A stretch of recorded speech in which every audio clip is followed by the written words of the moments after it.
தனுஜா மீண்டும் என்னோட யூடியூப் காணொலி பார்க்க வந்த மிக அனைவரையும் வருக என வரவேற்றுக் கொள்கிறேன். நீண்ட நாட்கள் இடைவெளிக்கு பிறகு உங்களை எல்லாரையும் நான் சந்திக்கிறேன். ரொம்ப நாளாக நான் வீடியோ போடலை. ஸோ நான் எப்போதும் சொல்கிற மாதிரி தான் நான் கொஞ்சம் பிஸியாக இருந்துட்டேன். அது மட்டும் இல்லாமல் நிறைய வேலைகள் இருந்தது, அதனால் கொஞ்சம் டைம் இல்லாமல் போச்சு, மன்னிச்சுக்கொள்ளுங்க. இதுக்கிடையில் உங்களோட நான் உரையாடணும்னு சொல்லிட்டு ஃபேஸ்புக் லைவ் கொஞ்ச நாள் செய்துட்டு இருந்தேன். ஆனால் ஃபேஸ்புக் லைவ் என்னால் சத்தியமாக மெயின்டைன் பண்ண முடியாமல் போச்சு. இதுக்கிடையில் உங்களோட எல்லாரோடையும் டச்சில் இருக்குன்னு சொல்லிட்டு நான் ஃபேஸ்புக் லைவ் கொஞ்ச நாள் செஞ்சுட்டு இருந்தேன். ஆனால் அது செய்வதற்கும் நிறைய நேரம் தேவைப்படும்ன்றபடியாக நான் அதையும் கொஞ்சம் நிறுத்திட்டேன். அதனால் எனக்கு இப்போ நேரம் இல்லை. கண்டிப்பாக இந்த மாதம் தொடர்ந்து காணொலி நான் பதிவேற்றம் செய்ய முயற்சி பண்ணுறேன். இருந்தாலும் என்னோட பணி சுமையின் காரணத்தினாலும் படிப்பின் காரணத்தினாலும் என்னால் ரொம்ப செய்ய முடியாது. அதாவது நீங்களாம் மன்னிச்சுக்கொள்ளுங்க. இன்றைய காணொலி என்னவாக இருக்க போகுதுன்னா கடந்த வருடம் நான் திருநங்கை சிகிச்சையை பற்றி ஒரு காணொலி பதிவேற்றம் பண்ணியிருந்தேன். அதை பார்த்துட்டு பல திருநங்கைகளுக்கு விழிப்புணர்வு வந்தது. சிகிச்சையை பற்றி பல பொதுமக்களுக்கு திருநங்கை சிகிச்சையை பற்றி விளக்கம் வந்தது. நிறைய பேர் எனக்கு தொலைபேசி அழைப்பு விடுத்து என்னுடைய சிகிச்சையின் பயணத்தை பற்றி கேட்டுட்டு ரொம்ப அதிர்ச்சி அடைஞ்சு சொன்னாங்க. இவ்வளோ கஷ்டத்துக்கு பிறகு நீங்கள் இவ்வளோ மாட்டிருக்கீங்க போது நாங்கள் அழுதோம், உங்கள் கஷ்டத்தை எங்களால் உணர முடிந்தது, இது உங்களுடைய சிரிப்புக்கு பின்னாடி இவ்வளோ வேதனை இருக்கலாம் பல பேர் பாராட்டினாங்க. அதுக்கு எல்லாத்துக்கும் நன்றி. நிறைய திருநங்கைகள் எனக்கு அந்த நேரம் தொடர்பு கொண்டு, குறிப்பாக இந்தியாவில் வாழக்கூடிய பல திருநங்கைகள் என்னை தொடர்பு கொண்டாங்க. இன்னும் சில பேர் என்னோட தொடர்பில் இருந்துட்டு தான் இருக்காங்க. அவங்க என்ன கேட்டாங்கன்னா அந்த சிகிச்சையை பற்றி எனக்கு சொல்லுங்கள், எங்களுக்கு அந்த சிகிச்சை நாங்கள் செய்யணும். நான் ஏற்கனவே ஒரு தவறான சிகிச்சை செய்து விட்டோம், அதில் எங்களுக்கு மகிழ்ச்சி இல்லை. நாங்கள் தாய்லாந்தில் நடக்கக்கூடிய ஒரு சிகிச்சை, அந்த ஒரு சிறப்பான அந்த முறையான சிகிச்சையை நாங்கள் செய்யணும்னு ஆசைப்படுறோம் அப்படின்னு சொல்லி என்கிட்ட பல திருநங்கைகள் கேட்டிருந்தாங்க. அவர்களுக்காகத்தான் இந்த காணொலி. நான் போன வருடமே என்னுடைய காணொலியில் குறிப்பிட்டது போல திருநங்கை சிகிச்சையில் பல விதமான வழிமுறைகள் இருக்குது. பெரும்பாலும் வெளிநாட்டில் வாழக்கூடிய தமிழ் திருநங்கைகள் தாய்லாண்டை நோக்கி தான் போய் சிகிச்சை செய்வாங்க. தாய்லாந்து ஏன்னா அங்கே சிகிச்சை மலிவாக இருக்கும்னு சொல்லி இப்போ நான் என்னுடைய சிகிச்சை செய்து கொண்டு இந்த ஜெர்மன் நாட்டில், ஏன்னா ஜெர்மன் நாட்டு அரசாங்கம் என்னுடைய மெடிக்கல் இன்சூரன்ஸ் எனக்கு அதற்கான பண உதவியை செய்தது. நான் சிறப்பாக இங்கே சிகிச்சை செய்து கொண்டேன், மிக திருப்திகரமாக இருக்கிறேன். ஆனால் பல தமிழ் திருநங்கைகள் மலேசியாவாக இருக்கட்டும், சிங்கப்பூராக இருக்கட்டும், அங்கே தாய்லாந்தில் அந்த சிகிச்சையின் விலை குறைவாக இருக்குன்றபடியா தாய்லாண்டை நோக்கி தான் நிறைய பேர் போவாங்க. தாய்லாந்தில் இதற்காகவே தேர்ச்சி பெற்ற மருத்துவர்கள், இந்த பிளாஸ்டிக் சர்ஜரியில் தேர்ச்சி பெற்ற மருத்துவர்கள் புது மெத்தட்ஸ் கண்டுபிடிச்சு புது முறையான சிகிச்சை முறை, திருநங்கைகளுக்கு அந்த பாலின மாற்று அறுவை சிகிச்சைக்கான நிறைய மெத்தட்ஸ் கண்டுபிடிக்கிற அளவுக்கு அவங்க பல ஹாஸ்பிட்டல்ஸ் இருக்குது. அது கிட்டத்தட்ட நான் போட்டி போட்டு கூட எங்கள் ஆஸ்பத்திரிக்கு வாங்கன்னு விளம்பரம் கொடுக்குற அளவுக்கு கூட தாய்லாண்டில் அந்த சிகிச்சை முறை வளர்ந்துருக்குது. அதான் நம்ம குறிப்பிடத்தக்கக்கூடிய ஒரு விஷயம். இந்த சிகிச்சை முறையை கண்டுபிடித்தவர் யாருன்னு சொன்னால் டாக்டர் ப்ரொஃபஸர் ரட்னம். சிங்கப்பூரில் இருக்கக்கூடிய ஒரு யாழ்ப்பாணத்து வம்சாவளியை சேர்ந்த ஒருத்தர் தான், ஒரு தமிழர் தான் அதை கண்டுபிடிச்சார் டாக்டர் ப்ரொஃபஸர் ரட்னம். இந்த இடத்துல நான் அவரை நினைவு கூற ஆசைப்படுறேன், மீண்டும் அதை குறிப்பிட ஆசைப்படுறேன். ஏன்னா அவர் யாழ்ப்பாணத்தை சேர்ந்தவர் என்பதற்காக இல்லை, ஒரு தமிழர் தான் இந்த திருநங்கைக்கான சிகிச்சையை கண்டுபிடித்திருக்கிறார். அப்போ ஒரு திருநங்கையின் கஷ்டத்தை புரிஞ்சு அவர் தான் சிங்கப்பூரில் இருக்கக்கூடிய ஒரு மருத்துவ பல்கலைக்கழகத்தில் அந்த சிகிச்சை முறையை கண்டுபிடித்து, அவர் இன்று உயிரோடு இல்லை, நம்மளுடன் இல்லை, அவர் தான் இதை கண்டுபிடித்தாரு. இந்த சிகிச்சை முறை மிகவும் சிறப்பான சிகிச்சை முறை. இதை செய்த திருநங்கைகள் எல்லாமே கிட்டத்தட்ட ஒரு 100% பெண்ணாக வாழக்கூடிய தகுதி கிடைத்தது இந்த சிகிச்சையின் மூலியமா தான். அதால இந்த இடத்துல அவரை நான் நினைவு கூற ரொம்ப ஆசைப்படுறேன். அவருடைய சந்ததியினர்கள் சிங்கப்பூர்ல தான் இருக்காங்க. அதால டாக்டர் ப்ரொஃபஸர் ரத்னத்துக்கு என்னுடைய நன்றியை தெரிவித்துக் கொள்கிறேன். அவரிடம் முதல்ல சிகிச்சை செய்து கொண்டதெல்லாம் சிங்கப்பூரை சேர்ந்த, மலேசியாவை சேர்ந்த மூத்த திருநங்கைகள் தான் போய் செய்திருந்தாங்க. அதில் முதல் திருநங்கை ஒரு மலாய் இனத்தை சேர்ந்தவங்கன்னு நினைக்கிறேன். அதுக்கு பிறகு நம்ம தமிழ் திருநங்கைகள் போய் செய்தாங்க. அவரிடம் சிகிச்சை செய்த தமிழ் திருநங்கைக்கு இப்போ ஒரு 70-75 வயசை நோக்கி போயிட்டு இருக்காங்க அவங்க எல்லாருமே. அப்போ அந்த அளவுக்கு ஒரு பெரிய திருநங்கைகளுக்கு சிகிச்சை செய்தவர் தான் டாக்டர் ப்ரொஃபஸர் ரட்னம். அவர் கண்டுபிடிச்ச அந்த மெத்தட். அதுக்கு பிறகு பல திருநங்கைகள் அவரை நோக்கி போய் சிகிச்சை செய்தாங்க. அந்த நேரம் சிங்கப்பூர்ல தான் அந்த சிகிச்சை நடந்து கொண்டிருந்தது. அதற்கு பிறகு அவரிடம் கற்றுக்கொண்ட ஒரு தாய்லாண்டை சேர்ந்த ஒரு மருத்துவர் தாய்லாந்துல கொண்டு போய் அந்த சிஸ்டத்தை கொடுத்து இப்போ நிறைய பேர் தாய்லாந்துல செய்ய ஆரம்பிச்சு இன்றைக்கு தாய்லாந்துல பல விதமான மருத்துவர்கள் பல விதமான வழிகளில் புது முறைகளோட அந்த சிகிச்சை செய்துகிட்டு இருக்கிறாங்க. ஓகே, இப்போ நான் கூறியது போலவே இங்கதான் ஆரம்பிக்குது இந்த சிகிச்சை. இந்த சிகிச்சை இப்போ தாய்லாந்துக்கு போயிருச்சு. தாய்லாண்டில் மிக சிறப்பாக நடந்துகிட்டு இருக்கு. எனக்கு தெரிந்து குறிப்பிட்டு ஒரு 85-90க்கு பிறகே பல தமிழ் திருநங்கைகள், மலேசியா சிங்கப்பூரை சேர்ந்த பல தமிழ் திருநங்கைகள் தாய்லாண்டை நோக்கி போய் தான் சிகிச்சை செய்துட்டு வராங்க. அன்று தொடங்கி இன்று வரைக்கும் கொரோனாவால் இப்போ சிகிச்சைகள் இல்லை. கொரோனா இப்போ முடிந்த பிறகும் மீண்டும் அவர்கிட்ட போகிறதுக்கு ஒரு 10 திருநங்கை காத்து கொண்டு இருக்கிறாங்க. அதில் என் வீட்லேயே ஒரு 5 பெண்கள் சரியா? என்னோட 5 மகள்கள் ஒரே நேரத்தில் சிகிச்சை செய்ய காத்துட்டு இருக்கிறாங்க. நான் இந்த கொரோனா முடிஞ்ச பிறகு என்னோட 5 மகள்களையும் கரை சேர்க்கணும், கூட்டிட்டு போய் தாய்லாந்து சர்ஜரி பண்ணிவிட்டு. அதால தாய்லாந்து நோக்கி தான் பல திருநங்கைகள் போக காத்துக்கிட்டு இருக்காங்க. இதான் கதை. இப்போ வந்து நான் 2 விஷயம் உங்களுக்கு நான் விளக்க போறேன். ஏன்னா நிறைய பேர் என்கிட்ட வந்து இன்ஸ்டாகிராமா இருக்கட்டும் இல்லை ஃபேஸ்புக் ஆகட்டும் என்கிட்ட கேட்ட கேள்வி வந்து இந்த சிகிச்சையை பற்றி கொஞ்சம் அழகாக விளக்கப்படுத்த முடியுமா அப்படின்னு. நான் ஆரம்ப காலத்தில் யூடியூப் செய்யும் பொழுது வந்து நான் அப்போ தான் புதுசு. அப்போ எனக்கு வந்து நான் இயல்பாக இருக்கிற மாதிரியே செஞ்சிருவேன். அப்போ சில நேரம் நானாகவே இருந்துட்டேன், அதான் பிரச்சனை. அது வந்து சில நேரம் நான் ரூடாக இருந்துருவேன், என்னோட கோபத்தன்மையை காட்டிடுவேன். ஏன்னா நான் இயற்கையாகவே சொல்லுக்கு எனக்கு கோபம் வரும், இல்லை என்ன யாராவது ரொம்ப டென்ஷன் பண்ணால் கோவப்பட்டுருவேன். அந்த மாதிரி நான் சில கேள்விகளுக்கு கோபமாக பதில் சொல்லியிருப்பேன், இல்லை சில விஷயங்களை தொடாமல் போயிருந்திருப்பேன். என்னுடைய பார்வையில் நான் பதில் சொல்லியிருப்பேன். இப்ப பாக்குறவங்களுக்கு இருக்கக்கூடிய கேள்விக்கு பதில் அளிக்கிற மாதிரி என்னுடைய பதில் இல்லாம இருந்திருக்கலாம். அதால நிறைய பேர் என்ன இந்த கேள்வி கேட்டபடியா நான் 2 விடயங்களும் அழகா உங்களுக்கு நான் விளக்க போறேன். முதல் விடயம் என்னன்னு சொன்னா, ஒண்ணு வந்து புதிதாக தாய்லாந்துக்கு சர்ஜரி போற பெண்களோட திருநங்கை குழந்தைகளோட ஒரு கதை. 2வது வந்து நான் ஏற்கனவே போயிட்டேன், அதாவது என்னுடைய சிஸ்டர்ஸ், என்னுடைய குருபாய் முறையில் இருக்கிறவங்களுக்காக நான் சொல்றேன். என்னுடைய அக்கா தங்கச்சி முறையில் இருக்கிறவங்க, இல்லை என்னுடைய மகள் ஸ்தானத்தில் இருக்கவங்க கூட இருக்கட்டும், இல்லை என்னுடைய தாய் ஸ்தானத்தில் இருக்கவங்களாவே இருக்கட்டும், நான் போயிட்டேம்மா, இங்க என்னை வந்து தவறான சர்ஜரி எனக்கு செஞ்சுட்டாங்க இந்தியாவில், நான் வந்து மீண்டும் அதை திருப்பி கரெக்ஷன் பண்ணிக்க போறேன். இது இந்தியா மட்டும் இல்லை, இலங்கையிலையும் பல திருநங்கைகள் அந்த தவறை செய்துட்டாங்க. ஏன்னா இலங்கையில் இருக்க திருநங்கைகள் இந்தியாவுக்கு போய் தான் சிகிச்சை செஞ்சாங்க பல பேர். முதல் தமிழ் திருநங்கையிலேருந்து இப்போ நிறைய பேர் அங்கே தான் போய் தப்பு பண்ணிட்டாங்க. அதால இலங்கையை சேர்ந்தவங்களை பற்றி சொல்கிறேன். அதனால இப்போ இலங்கையில் நீங்கள் இருந்தாலும் இந்த மாதிரி எங்களுக்கு தவறு நடந்துட்டுது, நான் அந்த தவறை வந்து திருத்தி கொள்ள போகிறேன்னா உங்களுக்கு என்ன ஆப்ஷன்றது நம்ம 2யும் பார்க்க போகிறோம். ஓகே, இப்போ புதிதாக சிகிச்சைக்கு போகிற பெண்கள், உங்களுக்கு வந்து உண்மையாகவே எல்லா சிறப்பும் கடவுள் கொடுத்துட்டான். அதில் இன்னும் மிகப்பெரிய விஷயம் என்னென்னா, இன்னைக்கு தனுஜான ஒரு ஆள் வந்து உங்களுக்கு யூடியூப்பில் இதை பற்றி விளக்குறதுக்கு இருக்காங்க. இது வந்து மிகப்பெரிய பாக்கியம். இளம் திருநங்கைகளுக்கு இதோட அருமை தெரியலைன்னா அதுக்கு நான் ஒன்றும் பண்ண முடியாது. ஆனால் உண்மையாக நான் சொல்கிறேன், இது மிகப்பெரிய பாக்கியம். ஏன்னா நான் 16 வயதில் என்னிடம் வந்து ஒரு குறிப்பிட்ட அளவு பணம் வச்சிருந்தேன், நான் சேர்த்து வச்சிருந்தேன், வேலை பார்த்து பார்ட் டைம் ஜாப் வேலை பார்த்து என்கிட்ட ஒரு குறிப்பிட்ட தொகை இருந்துச்சு. ஒரு சிகிச்சைக்கு மேற்கொண்ட தொகையை நான் சேர்த்து வச்சிருந்தேன், என்னோட சேவிங் அக்கௌண்ட்ல போட்டிருந்தேன். தனுஜா மாதிரி ஒரு ஆள் எனக்கு யூடியூப்ல சொல்லியிருந்தாங்கன்னு சொல்லியிருந்தா என்னுடைய வாழ்க்கையில வந்து என்னுடைய பயணம் மிக சுலபமாக போயிருக்கும். இன்னைக்கு நான் திருநங்கையா மாறுறதுக்காகவே என்னுடைய பயணம் வந்து ரொம்ப கடினமாக இருந்தது. நான் ரொம்ப கஷ்டப்பட்டேன். அந்த கஷ்டமான பயணத்துல வந்து எனக்கு நிறைய மன அழுத்தத்துக்கு நான் தள்ளப்பட்டேன். ஏன்னா இங்க வந்து ஒரு சிகிச்சை வந்து இங்க மெடிக்கல் இன்சூரன்ஸ் செய்து விடுறாங்க நான் ஜெர்மன்ல. அதற்கு பின்னாடி வந்து நான் நிறைய பத்திரங்கள் அவங்களுக்கு சப்மிட் பண்ணணும், அங்க லெட்டர் இங்க லெட்டர் போய் வர அந்த டென்ஷனே என்னை வந்து ரொம்ப உடைச்சது. அப்போ இந்த இதுல இருந்தெல்லாம் நான் தப்பிச்சிருந்திருக்கேன், கொண்டு போய் காசை போட்டு நான் சர்ஜரி பண்ணிட்டு வந்திருக்கேன். அன்னைக்கு வந்து சர்ஜரி காசு வந்து நான் நினைக்கிறேன் ஒரு $1000 தான் வந்திருக்கும். நான் சொல்றது ஒரு 15 வருஷத்துக்கு முன்னாடி. அப்படி நான் செய்துட்டு வந்திருக்கலாம். ஆனா எனக்கு வழிகாட்டுறதுக்கு ஒரு ஆள் இல்லை. அதால இன்னைக்கு உங்களுக்கு நான் இருக்கேன்னும் போது இது வந்து மிகப்பெரிய ஒரு பாக்கியம் உங்களுக்கு. அதை நீங்க ஒவ்வொருத்தரும் மனதில் கருதி கொள்ளுங்க. இது இல்லாம போனதால பல திருநங்கைகள் இன்னைக்கு அவங்க வாழ்க்கை கேள்விக்குறியாக இருக்குது, பல கஷ்டத்துக்கு தள்ளப்பட்டாங்க. அதால இதை நீங்க மனத்துல வச்சுக்கொள்ளணுன்றது என்னுடைய கருத்தாக இருக்குது. நீங்க வந்து சிகிச்சையே செய்யாத ஒரு இளம் திருநங்கையா இருந்தீங்கன்னா உங்களுக்கு ஜாக்பாட். நான் சொன்னது போல இப்ப வந்து சிகிச்சையோட செலவு வந்து எனக்கு தெரிஞ்சு டாக்டர் தெப்பு கிட்ட ஒரு 1,50,000 ரூபாய் இந்தியா காசு வரும் வைங்களேன். கிட்டத்தட்ட குத்து மதிப்பா எனக்கு சரியா தெரியாது, கிட்டத்தட்ட வரும். உங்களுக்கு அவருடைய சர்ஜரி ப்ரைஸ் காஸ்ட் தெரிஞ்சுக்கணும்னா நீங்கள் அவருக்கு வந்து இமெயில் போட்டிங்கன்னு சொன்னால், அவருடைய எல்லா டீட்டெயில்ஸும் நான் கீழே போடுறேன், நீங்கள் அவருக்கு இமெயில் போட்டிங்கன்னா அவர் உங்களுக்கு பதில் அனுப்புவார். அவர் எல்லாருக்குமே அந்த சேவையை செய்வார். ரொம்ப தரமான டாக்டர்.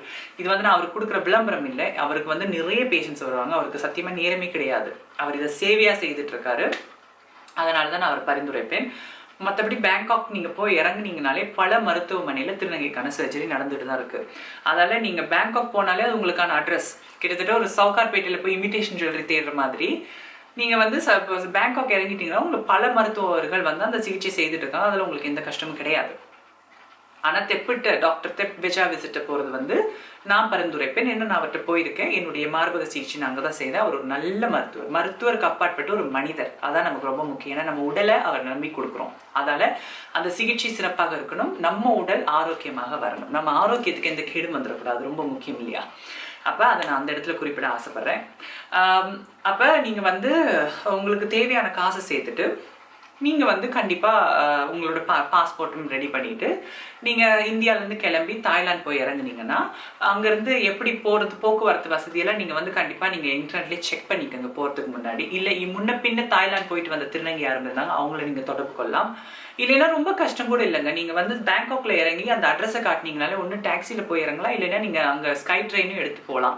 ரொம்ப ஈஸி தான். அந்த இடத்துல நீங்கள் போய் இறங்கிட்டு ஒரு ஹோட்டலை புக் பண்ணிவிட்டு, சீப்பான ஹோட்டல் அந்த ஏரியாவில் இருக்கும். கொஞ்சம் நீங்கள் அதில் உங்களோட ஹோம்ஒர்க் செய்ய வேண்டியது இருக்குது. ஏன்னா நீங்கள் உங்கள் நாட்டை விட்டு இன்னொரு நாட்டுக்கு போகிறீங்க. ஹோம்ஒர்க் செஞ்சுட்டு உங்களுக்கு கூட எப்போவுமே ஒரு ஆளை கொண்டு போங்க. அதுவும் முக்கியமாக அறுவை சிகிச்சை செய்ய போகிற திருநங்கைகள் எப்போவுமே ஒரு ஆளை துணைக்கி வச்சுக்கோங்க. அதுக்கு தான் உங்களுக்கு வந்து தாய் தேவை.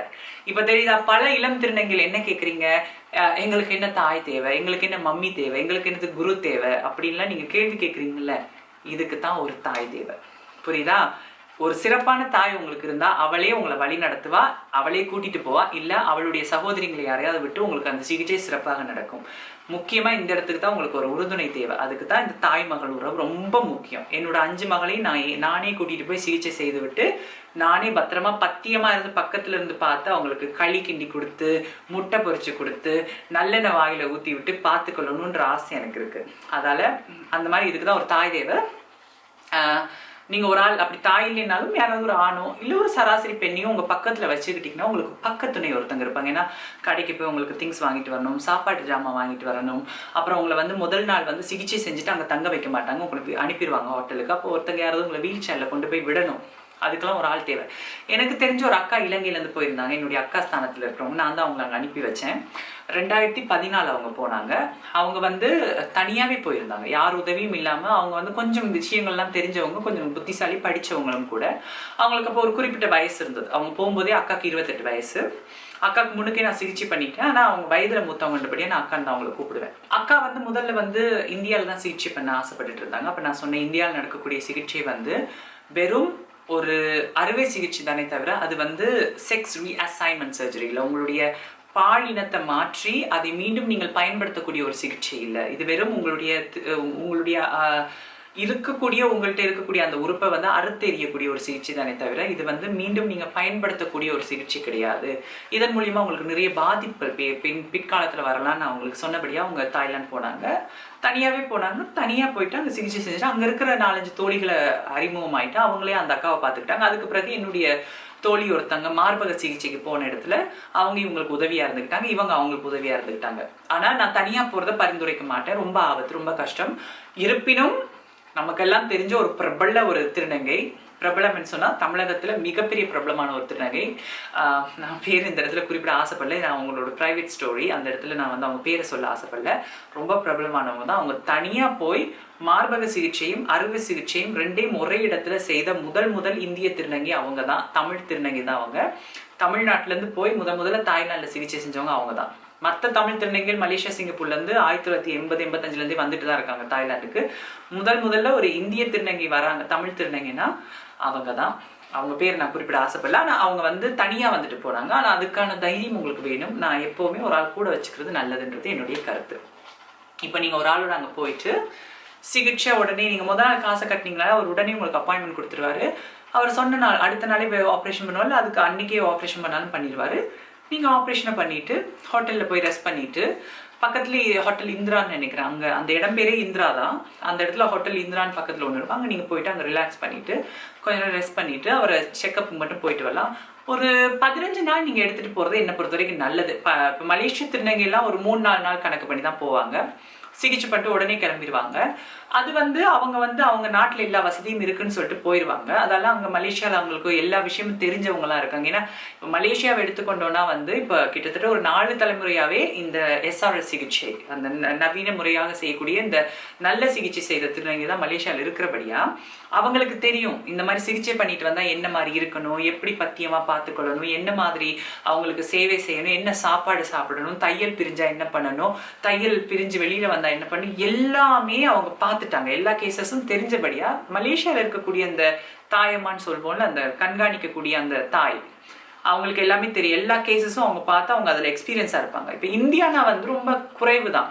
இப்போ தான் எனக்கு தெரிஞ்சு என்னுடைய ஜென்ரேஷன்லேயே ஒரு 2-3 பேர் தான் போனாங்க அந்த சிகிச்சைக்கு. இப்போ கொஞ்சம் பேர் போய் வராங்க. அதால் இங்கே வந்து நிறைய பேருக்கு தெரியாதபடியா நீங்கள் ஒரு 15 நாள் அங்கே இருக்கிறது என்னை பொறுத்த வரைக்கும் நல்லது. நீங்கள் 15 நாள் அங்கேருந்து சிகிச்சையை பார்த்துட்டு மருத்துவர் எல்லாம் ஓகே சொன்ன பிறகு நீங்கள் இந்தியாவுக்கு கிளம்புறது என்னை பொறுத்த வரைக்கும் நல்லதுன்னு எனக்கு தோணுது. ஃப்ளைட்டில் ஏறி நீங்கள் கிளம்பி இந்தியாவுக்கு போய்ட்டு அதுக்கப்புறம் இந்தியாவில் நார்மல் டாக்டர்ஸையும் நீங்கள் செக்கப்புக்கு போயிட்டு வா, அது பிரச்சனை இல்லை. இந்தியாவில் உங்களுக்கு பக்கத்தில் இந்த மாதிரி ஒரு கைனகாலஜிஸ்ட் இல்லை வந்து யூரோலஜிஸ்ட் இருந்தாங்கன்னா, இதை பற்றி தெரிஞ்சவங்க இல்லை இதை வந்து கண்காணிக்கக்கூடியவங்க உங்கள் பக்கத்தில் இருந்தாங்கன்னா கூட நீங்கள் சிகிச்சை செஞ்சுட்டு ஒரு 5 நாள் 6 நாளில் நீங்கள் கிளம்பி இந்தியாவுக்கு போகிறதுலாம் அது ஒரு நல்ல விஷயம்தான். ஏன் நான் இவ்வளோ கஷ்டப்பட்டு இவ்வளோ காசு செலவழிச்சு நான் இப்படி ஒரு கண்காணா தேசத்துக்கு போய் கூட ஒரு ஆளை எடுத்துக்கிட்டு ஏன் போகணும்னு நீங்கள் கேட்டிங்கன்னா வந்து, கண்டிப்பாக திருநங்கையாக நம்ம பிறந்தோம், நம்மளுடைய வந்து நம்ம வாங்கிட்டு வந்து வரம் இல்லை, இது நமக்கு கிடைச்ச ஒரு ஒரு ஒரு விஷயம். இது நம்ம அப்படி பிறந்துட்டோம். இப்போ நம்ம பெண்ணா வாழ ஆசைப்படுறோம், அதுதான் சிகிச்சை நோக்கி நம்ம போகிறோம். சரியா? அப்போ அந்த சிகிச்சை வந்து சிறப்பாக இல்லைன்னா அதற்கு பின்னால் நமக்கு பல மனஸ்தாபங்கள் வரும். ஏன்னா நாங்கள் வந்த காலகட்டத்திலேயே வந்து எங்களுக்கு காதலன்றதான் கணவன் இருந்தார், நாங்கள் இல்லற வாழ்க்கையில் இருந்தோம், சந்தோஷமாக இருந்தோம். இந்த தாம்பத்திய உறவால எங்களுடைய காதலோ இல்லை எங்களுடைய பந்தமோ பிரியலை. எங்களுக்கு வந்து மற்ற விதமான கருத்து வேறுபாடுல தான் நாங்கள் பிரிஞ்சிருக்கோமே தவிர தாம்பத்திய பிரச்சனை எங்களுக்கு வரல. அதால பல திருநங்கைகள் அந்த விஷயத்துல ஒரு பிளஸ்டா தான் இருக்கிறோம். அந்த பிரச்சனை இல்லாம முடிந்த அளவுக்கு ஒரு இல்லற வாழ்க்கையில ஈடுபடுற மாதிரி தான் நாங்கள் இருக்கிறோம். குழந்தை ஒன்று தான் பெற்றுக் கொடுக்க முடியாது. ஆனால் சிகிச்சை சரியாக செய்யவில்லை என்றால், இல்லை சிகிச்சை வந்து பழைய மெத்தட், அதாவது வெறும் ஒரு அந்த உறுப்பை மட்டும் அறுத்து விடக்கூடிய ஒரு சிகிச்சைன்னும் போது, மருத்துவ ரீதியாக வந்து செய்யக்கூடிய ஒரு சிகிச்சைன்னும் போது அதன் மூலியமா நமக்கு என்ன பிரச்சனை வரும்னா, நமக்கு வந்து மன அழுத்தம் வரும். ஏன்னா நமக்கு ஒரு காதலன் இருப்பான், நம்ம வெறும் சந்தோஷத்தை கொடுக்கக்கூடிய ஒரு பொருள் மாதிரி இருப்போம், நமக்கான எந்த ஒரு சந்தோஷமும் அதில் இருக்காது. அதெல்லாம் விட நம் முழுமையாக இல்லையே, நம்மளுடைய சிகிச்சை வந்து ஒரு பயனளித்த சிகிச்சையா இல்லையே, வெறும் நான் வந்து ஒரு உறுப்பை மட்டும் நீக்கிட்டு உட்கார்ந்துருக்கேன் போது நமக்கு அது வந்து மிகப்பெரிய மன அழுத்தத்தை கொடுத்து இதன் மூலியமா பல திருநங்கையின் தற்கொலைக்கு இதுவும் ஒரு காரணம் தான். இது நமக்கு வந்து சிந்திக்க மாட்டோம். நம்ம ஒரு திருநங்கை இறந்துட்டான்னு சொல்லுவோம், ஆனா அந்த திருநங்கை இறந்ததற்கான பின்னணி காரணம் கூட இதுவா கூட இருக்கலாம். அவளுக்கு அவ்வளவு பெரிய மன அழுத்தம் இருக்கும். ஏன்னா அவ காதலன் வந்து இன்னொரு பெண்ணோட போயிட்டானா அவ என்ன நினைப்பானா, ஓகே என்னால கொடுக்க முடியாத சந்தோஷம் ஒரு பெண்ணாலதான் கொடுக்க முடிஞ்சு, அவன் அங்க போயிட்டான்னு நினைப்பாங்க. அதனால ஒரு திருநங்கை சாவை நம்ம தடுக்கலாம். இது வந்து பெரிய காசு இல்லை, 1.5 லட்சம் ரூபாய் கேட்கும் போது ரொம்ப பெருசா இருக்கும். ஆனா நம்ம வாழ்நாள் ஃபுல்லா சிறுக சிறுக சேமிச்சோம்னா சேமிச்சிடலாம். இது பெரிய விஷயம் இல்லை. ஒரு 2 லட்சம் ரூபாய் போயிட்டு வர இந்தியன் மணி செலவாகும், இலங்கை காசு ஒரு 5 லட்சம் ரூபாய் செலவாகும்னு வைங்களேன். ஆனா இந்த சிகிச்சை செய்தா வாழும் ஒவ்வொரு நாளும் நமக்கு நிம்மதியான நாட்களாக இருக்கும். கண்டிப்பாக வந்து வாழ்க்கையில் வந்து ஒரு குவாலிட்டின்னு ஒன்று இருக்கு, லைஃப் குவாலிட்டின்னு ஒன்று இருக்குல்ல, நம்ம ஒரு தரம் இருக்கு, நம்ம வாழ்க்கை தரம்னு ஒன்று இருக்கு. கண்டிப்பா 30,000 ரூபாய் இந்தியா காசுல வந்து நான் சொன்னக்கூடிய அந்த சிகிச்சை வந்து கிடைக்கும். இன்ஃபேக்ட் தமிழக அரசு இலவசமாகவே அரசு மருத்துவமனையில் அந்த சர்ஜரி செஞ்சு விடுது. சென்னை மருத்துவமனையில் அது நடக்குது. நான் தவறுன்னு சொல்லலை, அது ஒரு பாக்கியம் தான். பல திருநங்கைகளுக்கு வந்து அது ஒரு அந்த காலத்தில் அது ஒரு உதவியாக இருந்தது சிகிச்சை செய்யறதுக்கு. ஆனால் அதுதான் நமக்கு தேவையான போது இல்லை. அதுக்கு அப்பாற்பட்டும் சிறப்பான ஒரு சிகிச்சை இருக்கு. அதுக்கும் இதுக்கும் பெரிய வித்தியாசம் இல்லைன்னும் போது கொஞ்சமா சேர்த்துட்டு அவசரப்பட்டு நம்ம 18 வயசுல சிகிச்சை செய்வது வந்து பெரிய சாதனைன்னு இல்லைங்க. இளம் திருநங்கையில் உங்க மனசுல இதை வச்சுக்கொள்ளுங்க. 18 வயசு 19 வயசுல நான் ஆப்ரேஷன் பண்ணி இதெல்லாம் நம்ம ஆளுங்க வந்து ரொம்ப பெருமையா பேசுவாங்க. நானே பேசியிருக்கேன். நான் வந்து செய்யும் பொழுது எனக்கு சரியா 19 வயசு. அப்ப நானே சில நேரங்கள்ல கொஞ்சம் மிகுதியாக இருக்கும் போது தெனாவட்டா நானும் சொல்வேன், நான் 19 வயசுலயே ஆப்ரேஷன் பண்ண திருநங்கைமா அப்படின்னு பேசுவோம். அது பெரிய பெருமைன்னு கிடையாதுங்க. சரியா? அதுக்கு அப்பாற்பட்டு சிறப்பான சிகிச்சைன்னு ஒன்று இருக்கு பாருங்க, அது ரொம்ப முக்கியம். அது ரொம்ப ரொம்ப ரொம்ப ரொம்ப முக்கியம். ஒவ்வொரு மனிதனோட வாழ்க்கையிலும் அது ரொம்ப முக்கியம். அதால 24 வயசு வரைக்கும் நீங்க காத்திருந்தா கூட பிரச்சனை இல்லை. 18 வயசுல இருந்து 24 வயசு வரைக்கும் அந்த காசு சேருங்க. 24 வயதுல ஒரு சிறப்பான சிகிச்சை செஞ்சீங்கன்னா 24க்கு அப்பாற்பட்டு உங்களுக்கு எவ்வளோ வருஷங்கள் நீங்க வாழ போறீங்க. அந்த அத்தனை வருஷமும் நீங்க மன நிறைவோட நிம்மதியாக சந்தோஷமாக இருப்பதற்கு இது ஒரு அஸ்திவாரமாக அமையும். இதை நான் கண்டிப்பா சொல்லிக் கொள்கிறேன். ஏன்னா இதை நீங்க செய்ய தவறுனா அடுத்து வரக்கூடிய பிரச்சனையை நான் இப்ப சொல்லிக்கிறேன். அது அடுத்து போவோம், நம்ம இதை முடிச்சுக்குவோம். அதால இதுதான் மக்களே. தாய்லாந்து சிகிச்சை பத்தி சொல்லுங்கம்மா, தாய்லாந்து சிகிச்சை பத்தி சொல்லுங்கம்மா நீங்கெல்லாம் சொன்னீங்க. இதுதான் தாய்லாந்து சிகிச்சை பத்தி நம்ம இவ்வளவு பெருமையா பேசக்கூடிய இந்த மெத்தட். என்ன மெத்தட்னா வந்து கண்டிப்பாக ஒரு மாதிரி பெண்ணுறுப்பை உருவாக்குவார்கள். அந்த மாதிரி பெண்ணுறுப்பின் மூலியமாக நீங்க வந்து தாம்பத்திய உறவில் ஈடுபடலாம். எந்த பிரச்சனையும் இல்லாம முழு சந்தோஷத்தோட உங்களுக்கு வந்து எல்லா உணர்வுகளோடையும் நீங்க சந்தோஷமாக இருக்கலாம். நான் மீண்டும் மீண்டும் சொல்றேன், இது ஏற்கனவே ஒரு காணொலி நான் சொல்லியிருக்கேன். உங்க வாயை திறந்து நான் திருநங்கை நீங்க சொல்லலைன்னா எந்த ஒரு ஆணும் உங்களுடைய அந்த பெண்ணுறுப்பை பார்த்து நீங்க திருநங்கைன்னு கண்டுபிடிக்க முடியாத அளவுக்கு சிகிச்சை இருக்குது. சரியா? அதை நீங்க கண்ணால பார்த்தாதான் உங்களுக்கு அந்த வித்தியாசம் தெரியும். நான் வாயால சொல்லி உங்களுக்கு வித்தியாசத்தை தெரிவிக்க முடியாது. எனக்கு தெரிந்து மலேசியாவில் ஒரே ஒருத்தவங்க தான் வந்து அந்த சிகிச்சை செய்யாத ஒரு பாட்டிமா இருந்தாங்க. அவங்க இன்று உயிரோடு இல்லை. அதற்கு பிறகு வந்த அனைத்து சந்ததியினரும் இந்த சிறப்பான சிகிச்சை செய்து வாழக்கூடியவர்கள் தான். அங்க விழிப்புணர்வு வந்து விட்டது. இலங்கையில வந்து ஒருத்தர் என் மூலியமா விழிப்புணர்வு அடைந்தாங்க. மற்றும் பலர் வந்து தவறான சிகிச்சை செய்துவிட்டு இன்றைக்கு மன குழப்பத்திலையும் மன உளைச்சல்லையும் தான் இருக்காங்க. அதால ஒவ்வொரு இலங்கையிலும் மற்றும் இந்தியாவிலும் வாழக்கூடிய எல்லா திருநங்கையும் நான் சொல்லிக் கொள்கிறேன், பணம் இருந்ததுண்டா தாராளமாக நீங்க பேங்க் அக்கௌண்ட் நோக்கி போங்க. பணம் இல்லையண்டா பொறுமையாக சேர்த்து விட்டு இந்த சிகிச்சையை செய்யுங்க. சரியா?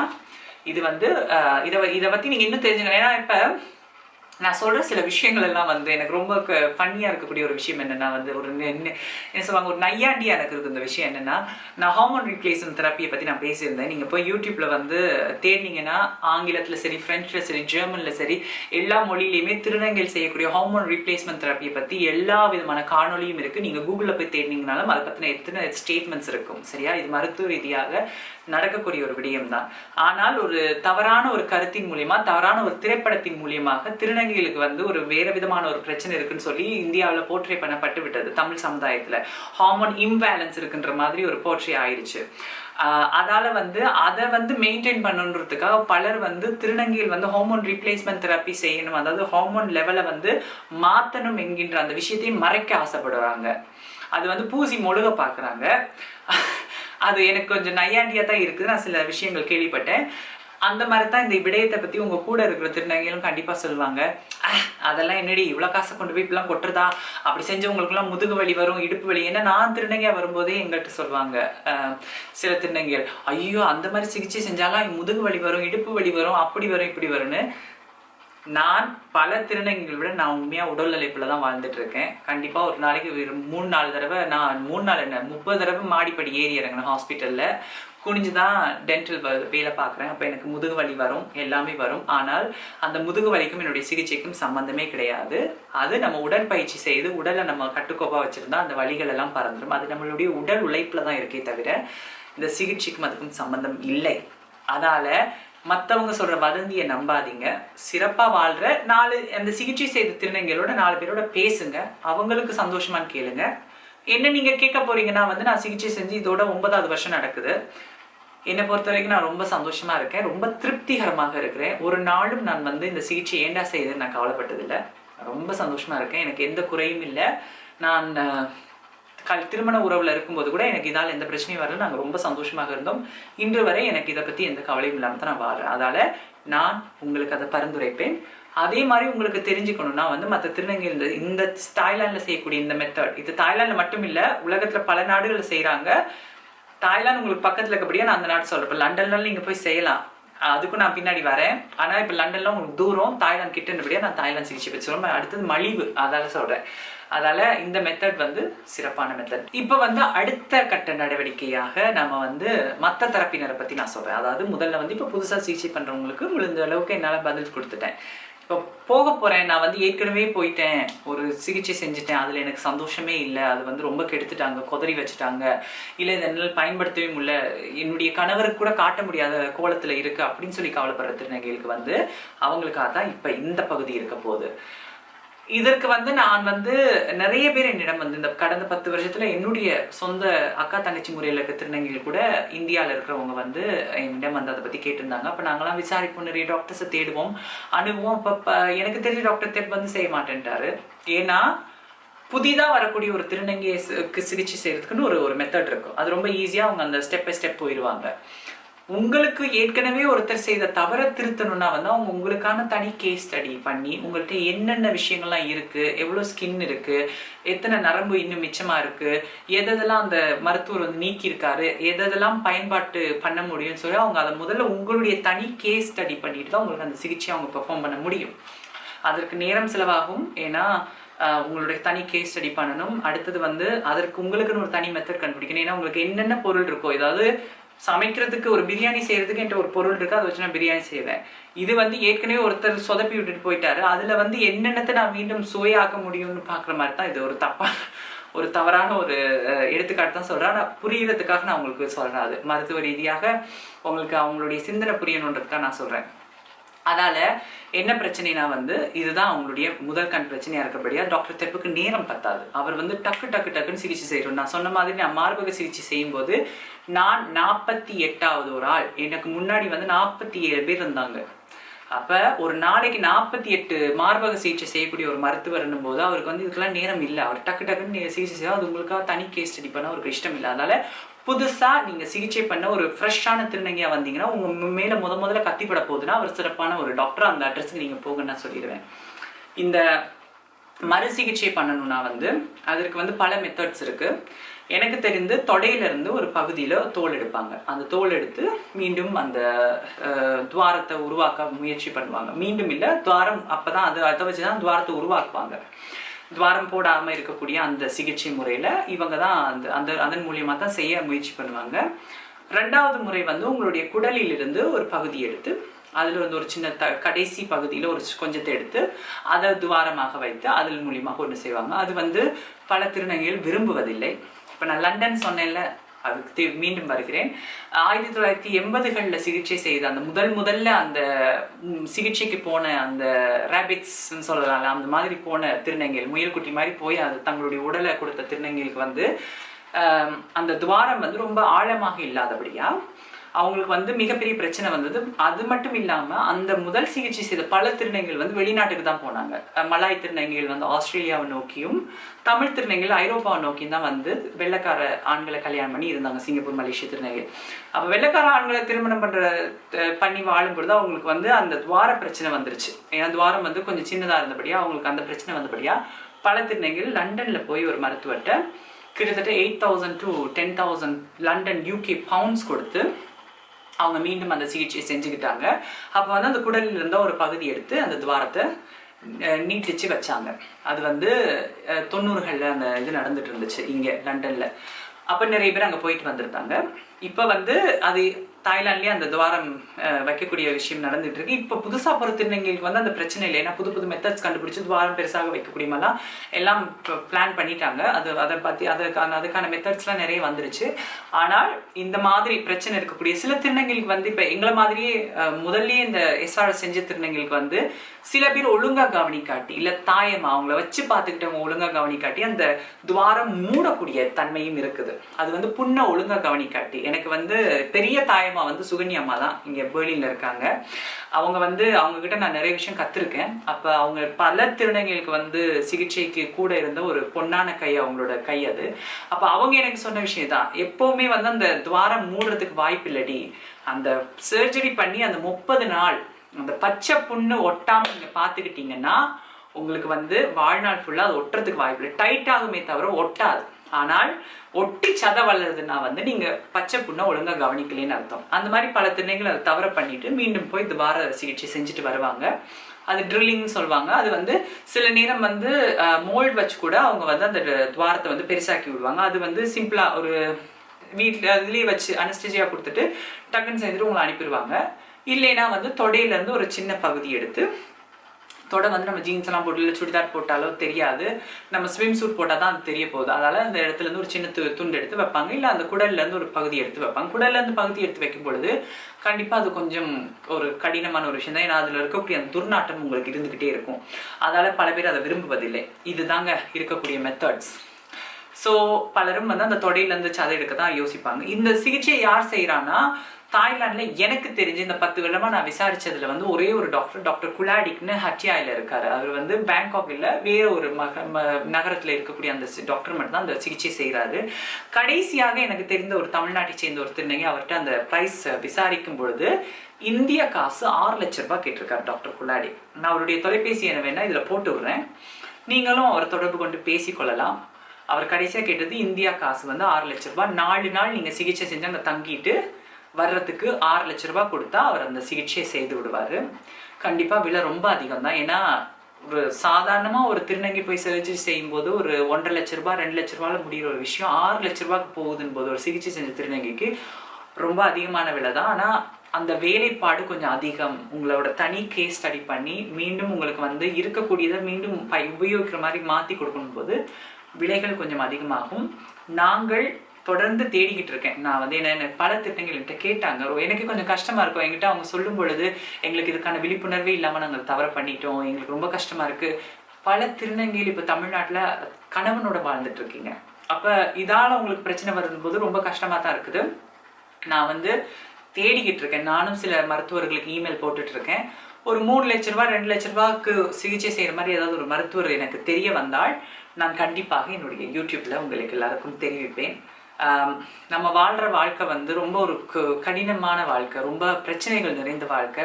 அதில் இருக்கக்கூடிய சிறிய சந்தோஷம் கூட நமக்கு இல்லைன்னும் போது வாழ்க்கை ரொம்ப ஒரு போராட்டமாக மாறும். தற்கொலைக்கு நான் எப்பவும் சொன்ன மாதிரி தான், தற்கொலைக்கு அதுவே ஒரு மிகப்பெரிய ஒரு காரணமாக அமைந்து விடக்கூடும். அதனால தான் வந்து நான் இந்த விழிப்புணர்வை கொடுக்குறேன். கண்டிப்பாக இதை பற்றி தவறாக பேசுகிற திருநங்கைகள், இல்லை இளம் திருநங்கைகளை ஏமாத்துற திருநங்கைகள், உங்கள் மனசாட்சி நீங்கள் மனசில் எடுத்துக்கொள்ளுங்க. உங்கள் குற்ற உணர்ச்சி உங்களே குத்தும் ஒரு நாளைக்கு. அது ரொம்ப தப்பு நீங்கள் செய்கிறது. நல்லதை நோக்கி போகிற திருநங்கையை வந்து இல்லை ஒரு அவளுக்கு சிறப்பான வாழ்க்கை கிடைச்சிருது, ஐயோ நம்ம ஏமாந்துட்டோம், சின்ன பிள்ளை நேற்று வந்த அவள் போய் நல்ல சிகிச்சை செஞ்சிருவாளோ, தாய்லாந்து போயிட்டு வந்து ரொம்ப இதாக வந்துருவாளோ நீங்கள் நினைச்சு அந்த பிரிவினவாதம் பண்ணும் பொழுது வந்து ஒரு பொண்ணோட வாழ்க்கை சீரழியுது. இந்த மாதிரி இளம் திருநங்கைகளை ஏமாத்துறது ரொம்ப தவறு. கண்டிப்பாக அதை செய்யாதீங்க. நமக்கு வாழ்க்கை நல்லா அமையாட்டினாலும் அடுத்த சந்ததியினருக்கு வாழ்க்கை நல்லா அமையணும்னு சிந்திக்கிறது தான் ஒரு நல்ல மனித உள்ளம். அப்படி சிந்திக்கணும்னு எல்லாரையும் நான் வேண்டி கேட்டுக்கொள்கிறேன்.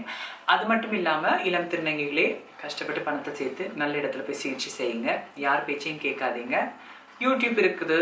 நான் என்னுடைய கருத்தை சொல்லிட்டேன். இந்த மாதிரி ஆங்கிலம் தெரிஞ்ச திருநங்கைகள், ஆங்கிலத்தில் பல வெள்ளைக்கார திருநங்கைலாம் அவங்களுடைய சர்ஜரி எக்ஸ்பீரியன்ஸை பற்றி பேசியிருக்கிறாங்க. தமிழ் திருநங்கை இதெல்லாம் ரொம்ப டேபுவான விஷயம், அதை பற்றிலாம் பேச மாட்டாங்க. நிறைய மறைக்க பார்ப்பாங்க. அது வந்து பெரிய விஷயமா அதை மறைச்சு இயற்கையே மறைச்சு பூசி மொழிகை தான் பார்ப்பாங்க. அதால் நீங்கள் ஆங்கிலத்தில் நிறைய விஷயங்கள் இருக்குது, அதை நீங்கள் தயவுசெய்து பாருங்கள். பார்த்து உங்களுடைய அறிவை நீங்களே வளர்த்து கொள்ளுங்கன்றதான் என்னுடைய கருத்து. யாரோட தவறான வதந்தியும் கேட்டு நம்பி ஏமாந்துடாதீங்க, சரியா? இவ்வளோதான். உங்களுக்கு மேற்கொண்டு ஏதாவது தெரிஞ்சுக்கொள்ள ஆசைப்படுறீங்க, என்னால் முடிஞ்ச அளவுக்கு நான் சொல்லிட்டேன். இதுக்கு மேலே எனக்கு மனசில் தோணலை சொல்கிறதுக்கு. உங்களுக்கு மேற்கொண்டு ஏதாவது தெரிஞ்சுக்கணும்னு ஆசை இருந்தால் கமெண்ட்டில் கண்டிப்பாக என்கிட்ட கேளுங்க, நான் அதற்கான பதிலை கொடுக்குறேன். கண்டிப்பாக இந்தியாவிலேருந்தோ இலங்கையிலேருந்தோ போய் சிகிச்சை செஞ்சுட்டு வர்றது கொஞ்சம் பெரிய வேலை தான். ஆனால் நடக்க முடியாத விஷயம் இல்லை. நம்பிக்கை வச்சு போங்க. தூரமாக இருக்கே, தொலை தூரமாக கண் தெரியாத தூரம்னு நினைக்காதீங்க. நீங்கள் இங்கேருந்து டெல்லிக்கு போய் சிகிச்சை செய்கிறதும், இங்கேருந்து பாம்பேக்கு போய் சிகிச்சை செய்கிறதும், இல்லை வந்து பெங்களூர் போய் சிகிச்சை செய்கிறதும், தாய்லாந்துக்கு போகிறதும் கிட்டத்தட்ட ஒன்று தான், புரியுதா? அது உங்களுடைய அந்த பயத்தை மட்டும் போயிட்டு வந்துட்டீங்கன்னா பிரச்சனை இல்லை, சரியா? இங்கேயும் மொழி தெரியாத இடத்துக்கு தான் போகிறீங்க, அங்கேயும் மொழி தெரியாத தேசம் தான் போகிறீங்க. இங்கேயும் ஆங்கிலத்தை வச்சு தான் சமாளிக்க போகிறீங்க, அங்கேயும் ஆங்கிலத்தை வச்சு தான் சமாளிக்க போகிறீங்க. சென்னையில் இருக்க திருநங்கைகள், தாய்லாந்து போயிட்டு வந்தவங்க கண்டிப்பாக நிறைய பேருக்கு இதை ஸ்ப்ரெட் பண்ணுங்க, நிறைய பேருக்கு இதை சொல்லுங்கள். இதை பற்றி சொல்லி எல்லாரையும் ஒரு நல்ல பாதையில் நடக்க வைப்போம். ஒருத்தர் தள்ளி விட வேணாம், அது ரொம்ப கெட்ட விஷயம், அதை பண்ண வேணான்றதான் என்னுடைய கருத்து. எல்லாருக்கும் இந்த விஷயம் போய் சேர்ந்துருக்கும்னு நினைக்கிறேன். மீண்டும் இன்னொரு காணொலியில் உங்களை வந்து சந்திக்கிறேன். அது வரைக்கும் உங்களிடமிருந்து விடைபெறுவது உங்கள் தனுஜா. மேற்கொண்டு கேள்வி இருந்தால் கண்டிப்பாக கமெண்ட் பாக்ஸில் தெரிவிங்க. நன்றி, வணக்கம்.